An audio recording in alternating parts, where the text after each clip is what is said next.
Hi everyone, my name is Jen and I'll be your host of Compassion and Company. This is our pilot episode of the series. My whole idea around this podcast is to use it actually as a platform to gain research about a book idea that I had, which is around how people engage with self-compassion and what that looks like for them depending on their identity as well as social location within society. So within this podcast, we're going to be going over themes such as misogyny, heteronormativity, gender-based differences, white supremacy, and how all those things inform and affect the way we understand and engage with self-compassion. Here, I just want to have really organic and honest conversations, and I'm really looking forward to bringing people on of all backgrounds and learning more about them. And I hope you guys all enjoy the podcast. So thank you so much. All right. Well, welcome to episode 1 of Compassion and Company. Thank you. I'm here with Joe Oguni, a dear friend of mine. I've known him since I was a kid. We went to elementary school together, and he's actually a local R&B artist in Vancouver. So, Joe, tell us a little more about yourself. Of course. Thank you so much for having me today. I'm super excited to be here. I make R&B music, mostly something very similar to like Toronto vibes, like Weekend, As You May. Something like that. I started making music a few years back, and I've just been running with it since. So got an album coming out soon, which will be exciting. Hopefully we can play some of that stuff later. Yeah. No copyrights. But yeah, I'm excited to be here. Thank you for having me. Well, thank you for being here. All right, well, let's just dive right in. So, Let's do it. What does compassion mean to you? That's a great question. I remember when you first asked me, I didn't really know. I guess compassion, I have an understanding of compassion. I feel like it's, maybe it's like love, maybe it's acceptance, maybe it's like kindness to yourself.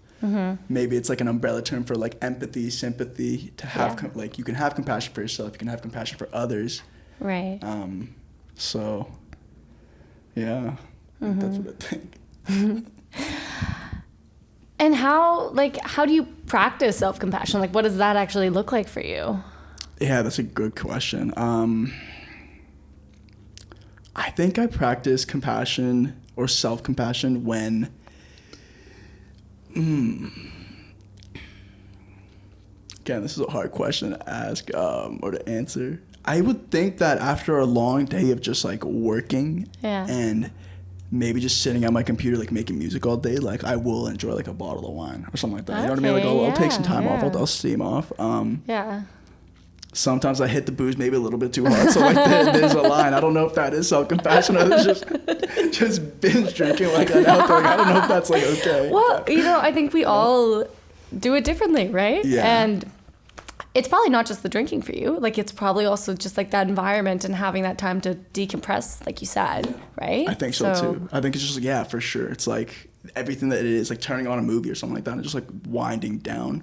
Yeah. Like, especially with like this going on, like it'd be nice to like go to a bar with like some friends and stuff like that. You know what I mean? But I don't know. You can't do that right now, of course. But so it's mostly just been like chilling at my house, like in my room, like turning on a movie or something like that, enjoying myself, sort of thing. So totally. Yeah, that's how I probably would show self-compassion. Totally. I'm gonna ask you the question again a little differently. Okay.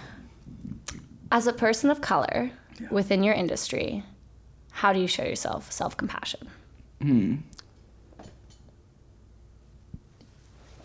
I would say, I mean, the music that I make, I feel like is, well, first off, I just think that like the music industry or like the landscape is just so open to everyone. Like it's such a creative and open space over the past like 20, I don't know about 20, maybe like the past like 10, 5 years. You know what I mean? Like it's been so accepting of, people of color, gay people, trans people. So it's been a good open space compared to like, I don't know, like 30 years ago where it's like, if you were a gay artist, like you're an anomaly, you know what I mean? They'd be like, oh, well, here's our gay artist, you know what I mean? But like now it's like, it's more normal, I guess it's more accepting thanks to like whatever artists and like the just changing times, I guess. So like, I don't think it affects me as much, I don't think. How I show my self-compassion with music, I would say, I mean, making music and listening to itself is like, it feels good for me. You know what I mean? Like I could be stressed out in the day, and like if I listen to my own music, like I feel really good, and it like de-stresses me. So like in a way, like it's like this cool cycle that I get to like make as well as like contribute to, as well as like benefit from, if that makes sense. That's really poetic. That's really, wow, that's really amazing. Thank you, appreciate that. Yeah. Like what about you though? How would you show self-compassion? Like after, you know, cause you do some tough work with like, you know, working with children at risk, sorry. Yeah. And, you know, it's your job to listen to them and try to make sure that they're okay, but you know, inevitably you take on a lot of their stress, right? Like it's hard not to. And like if you come home, like it's one of those things, like if you're a police officer and you come home, like how do you de-stress and like unwind from that kind of stuff, you know? Totally. And just for the viewers out there, I am a practicing child and youth care worker. So I often work in group home settings, working with youth who are experiencing multiple barriers within their life that are causing them some type of distress or really just disadvantage at life. So to answer your question, how I practice self-compassion, I do it in a lot of ways. I do it through movement, a lot with yoga. That's a big way that I show myself gratitude and kind of just thanks for, you know, my body, my brain, everything. It does a lot, you know, so. It is helpful. A lot of people go on like runs or something like that, or just like work out after like a long hard day. Like I don't know how people like will go running at like 9 p.m. at night, like crazy. Like totally. But like it helps out a lot of people, right? Yeah, like that's the thing that people would do to de-stress, which is. And I think it's worth it to make the time for that, right? And yeah. It's a really important daily practice that we all should have, but sometimes we're not always that aware if we're doing it or not. That's very true. Yeah. That's very true. And what I wanted to ask you was, what is your thoughts on like the difference between de-stressing, I guess, and like self-compassion? Because right now, like when you ask me that question, my brain instantly goes to how do I de-stress? You know what I mean? When I hear how do you like show yourself, it just like translate that. It just translates to that for me. Yeah. And am I wrong to think that? You know what I mean? Like is there a fine line? I don't think you're wrong. I think that's one way, because considering the world we live in is a lot about productivity. Right. And I think with productivity and the amount we're doing in a day comes stress. And I think self-compassion means giving yourself love. And maybe for you, that means love is de-stressing. You know, maybe there's some correlation between that. Yeah.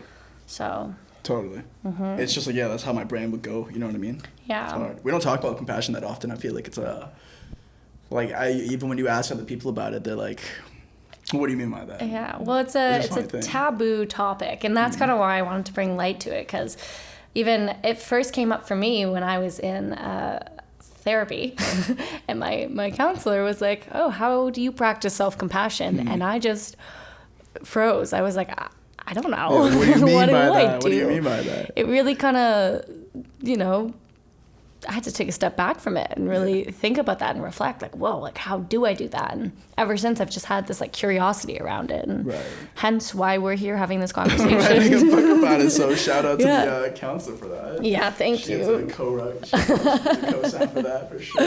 Yeah, totally. I hope that answers your question, though, I think. Oh, for sure. I'm going to ask you another question. Yeah.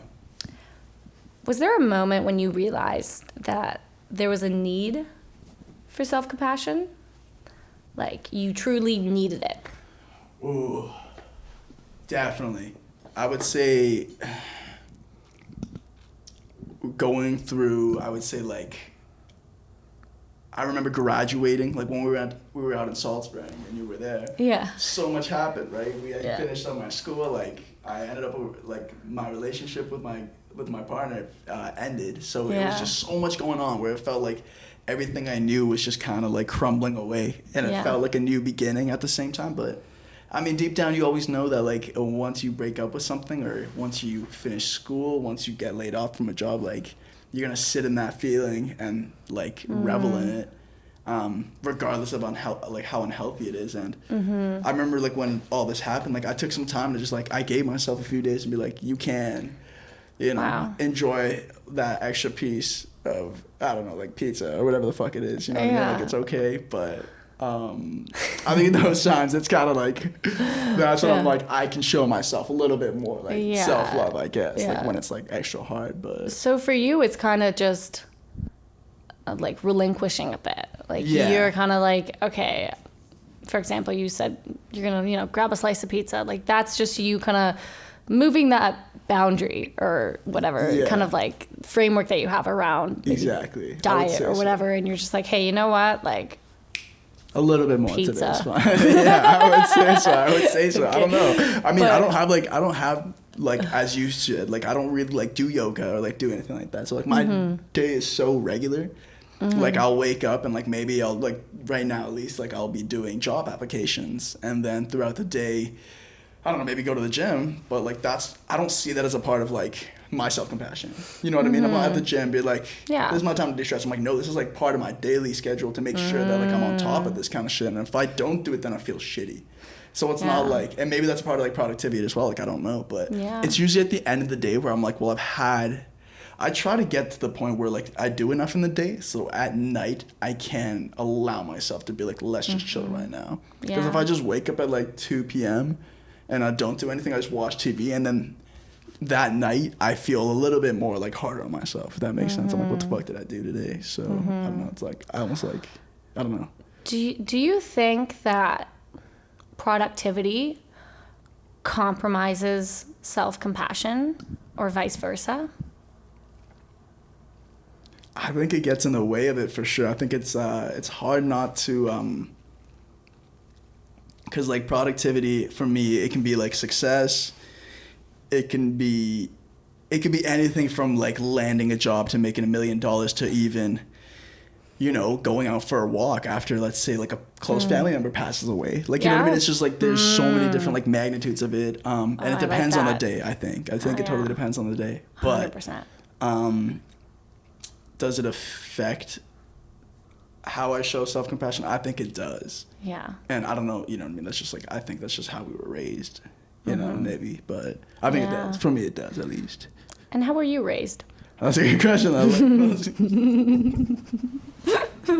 was really good. Thank you. That was a good switch up there. How was I raised? I was raised, like, I don't know, just like a regular, I would say like pretty regular like Japanese household, I think. Like, I don't know, like I don't think I have like very defining like characteristics like growing up. Like I didn't have religion in my family. I was raised by like my mother, like because my dad was always in Japan and stuff like that. But like, I don't know. But at the same time, like it's not like I lacked a father role, because like my dad was there like every now and then, like I would see him and shit like that. And it wasn't like resentful or something like that. Like I guess like in some situations like people could be a little bit upset, but at the same time like he was doing it, and like this is all happening so I could be here. So it's like I understood that, and you can't be like upset about that stuff. It's like it's sacrifices made for that kind of stuff. So I was always just like I don't know. I think it was a pretty normal upbringing, to be honest. Like as far as like my surroundings go, like a pretty West Van life, I would say. You know, like so that's kind of what my upbringing was. I think. So like upper middle class, we'll say. Upper middle class for sure. And like I knew people who were definitely like upper class. You know what I mean? Like I have friends who have lived in fucking nice houses, you know? So it's like I definitely had my one foot in that way. You know what I mean? Like I would come home and like I live in an apartment right now, but it's still a nice apartment and shit. Yeah. And I would definitely, no, this is still upper middle class for sure. I would definitely consider it upper middle class, you know, for sure. Totally. How do you think showing self-compassion would change if you were in a different, like if your family was in a different income bracket? Like if you were experiencing poverty or just of a lower socioeconomic status? Oh man, that's a good question. I mean, I really don't... I think it would like depends on like the access that I would have. Like if I can't afford Netflix, well then I can't watch that movie that night. You know what I mean? It's like if I can't. That's very true. Yeah, you're right. So it depends, really. I don't know, man. Like I try to think about it like from like an economic standpoint. You know, if I'm being raised by a single mother, living in like a 1-bedroom apartment with like 4 or 5 siblings, it's like, do I have that space to even like do self-compassion like at a solo level? Like, I don't know if I would. And so like maybe self-compassion would be like getting out of the house. Maybe it'd be like hanging out with my friends or just like chilling with my family, like having my mom there maybe at the end of the day after work. Totally. I don't know. It's like, and it's probably hard to also picture what self-compassion would look like without your already in place routine and structure, right? Like taking that away, what's there? Yeah, no, totally. It's like so like everything that you know, right? So that's a good question. Well, that's a hard. These are good questions. Host Jennifer Miles. I have another question.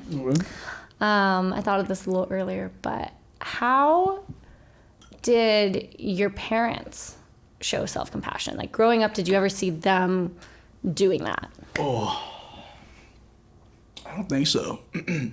Yeah.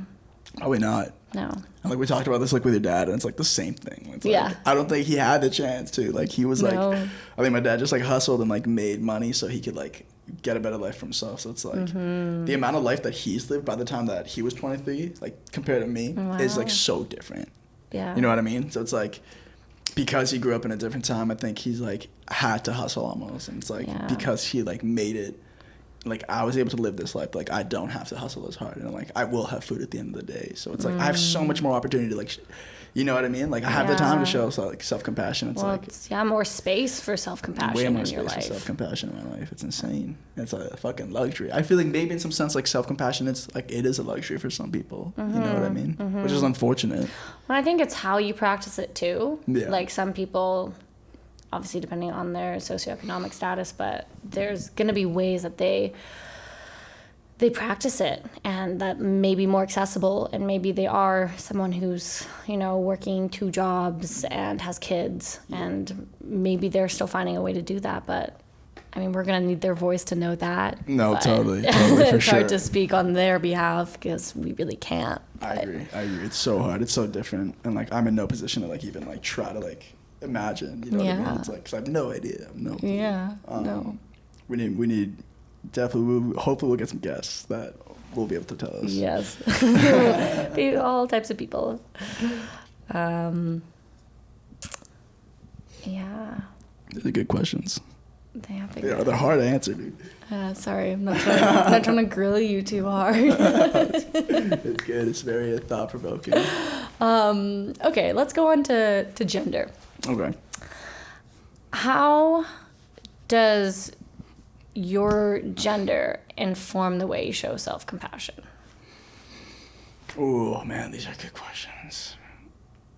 These are hard questions because every time you say compassion and self-compassion, like my brain has to like reroute and be like, what is she saying? Why is that? Wait, sorry, what? Why is that? I don't know. It's just like, I don't know. I guess like self-compassion is like so abstract to me, but like I kind of know what you're saying. It's like, yeah, right. Just trying to get your bearings. Yeah, dude, you got me. You got me for sure. Man, I don't know. Give me an example. Like, how would, like, let's say, like, what do you think, like, how would a female, or, like, how would gender affect self-compassion, do you think? Like, a white cis male compared to, like, a white cis female. Like, what do you think? How would they? Well, I think masculinity has a part in that. And kind of just gender roles. And to me, self-compassion kind of also means confronting and accepting emotion. And predominantly within our society, that hasn't been always accessible for males because of the body that they're born into. So I definitely practice self-compassion differently. And for me, it feels a little more natural. But again, I'm talking from my perspective and my seat where, totally. I just think gender would have a big influence on that. Yeah, because I just agree. the roles that we play in society, and men predominantly in the past haven't been as open to sharing emotion. Yeah, you're totally right. And that reminds me actually something, just because you brought that up. I was doing the music video shoot the other day, and somebody brought this female blouse, or like I guess it was a blouse for females, and it was by Celine, and it was like this tight, like, I don't even know if it was a blouse, I don't even know what a blouse is. It was like a tight sweater basically. It was like a female, and it was like deep cut and everything.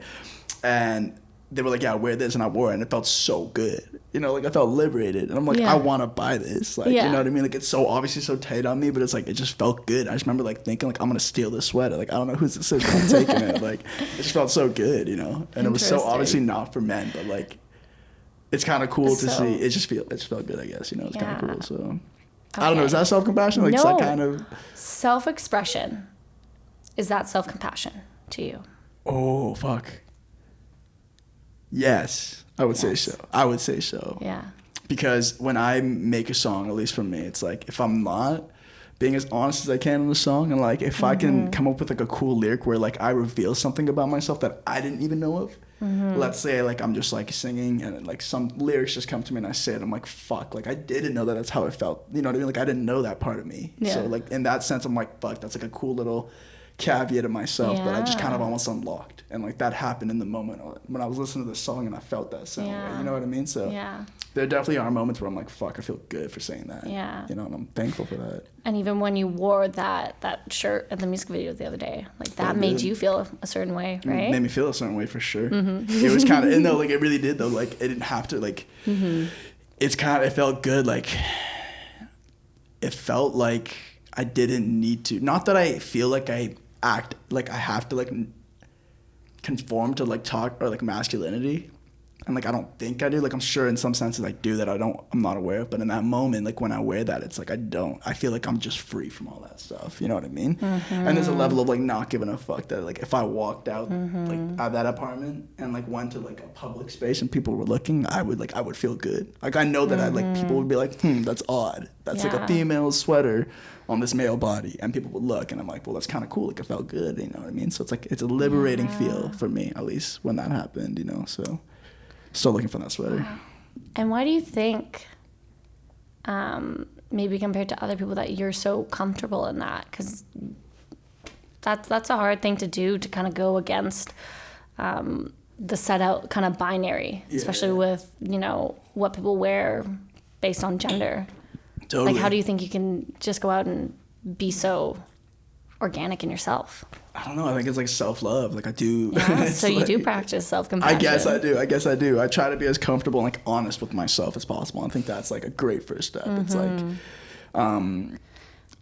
it's a hard thing to do. Like you got to practice that every day. And like, hopefully I've been doing that right. So yeah.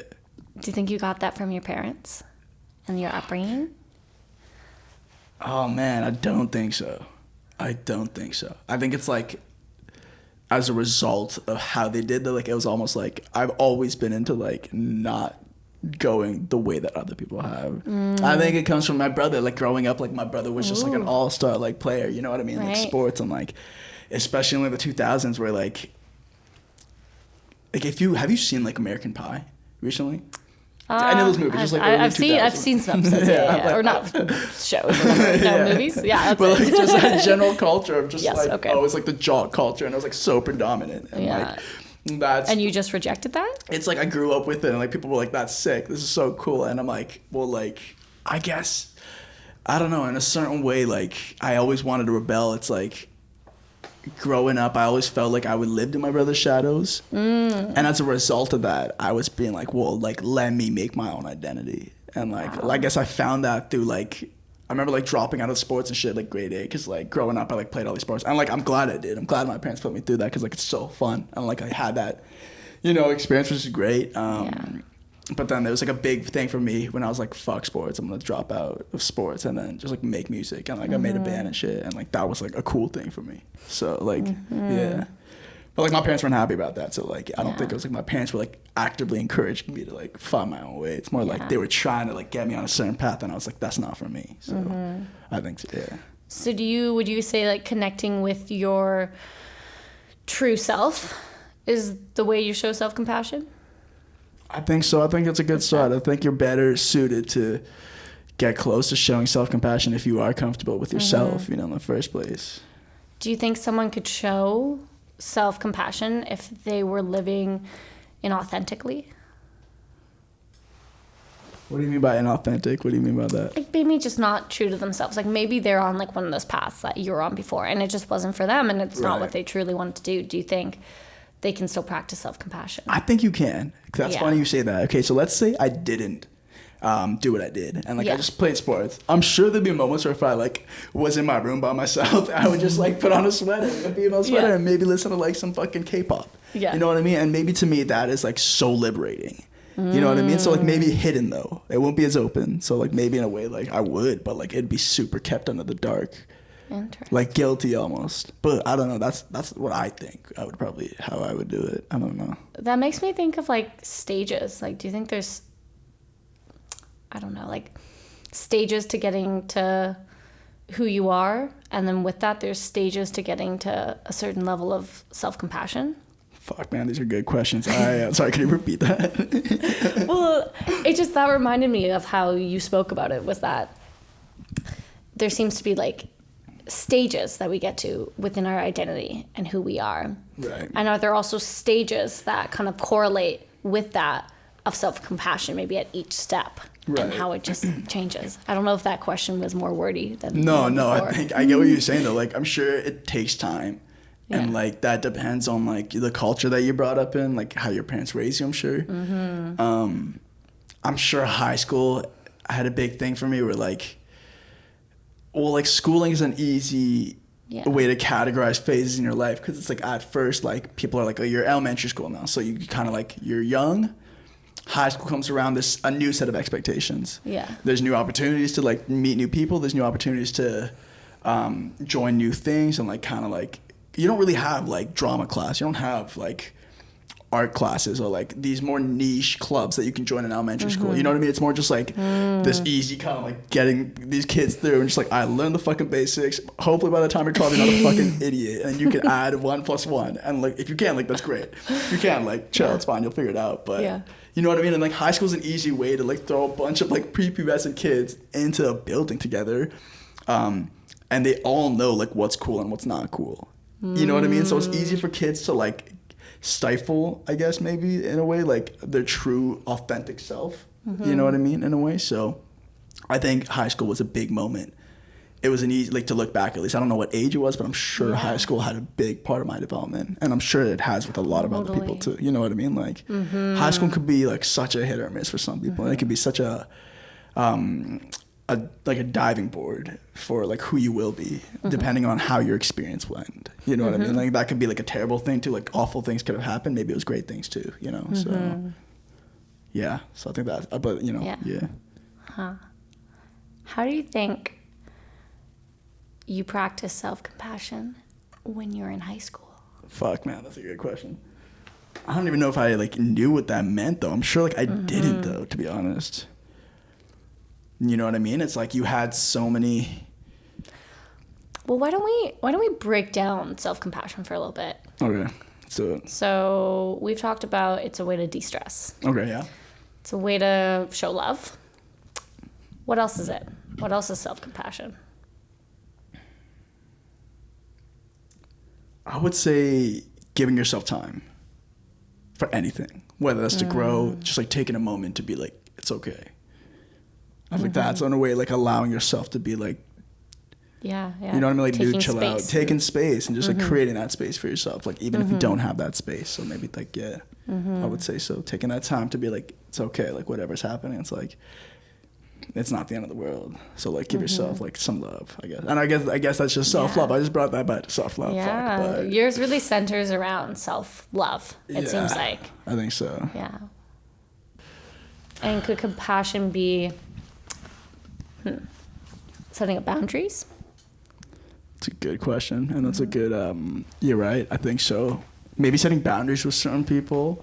No, but you're right. Like creating boundaries, I feel like not being washed around, I feel like, and trying to cater towards everyone and creating boundaries for yourself. I'm sure like that's a great way to show self-compassion. And I'm so not like that because it's so hard for me to say no to people sometimes. You know what I mean? So like I feel like you got to stand up for yourself, which is. And that's really good though. And like, see, maybe that is another way you're practicing self-compassion. Yeah.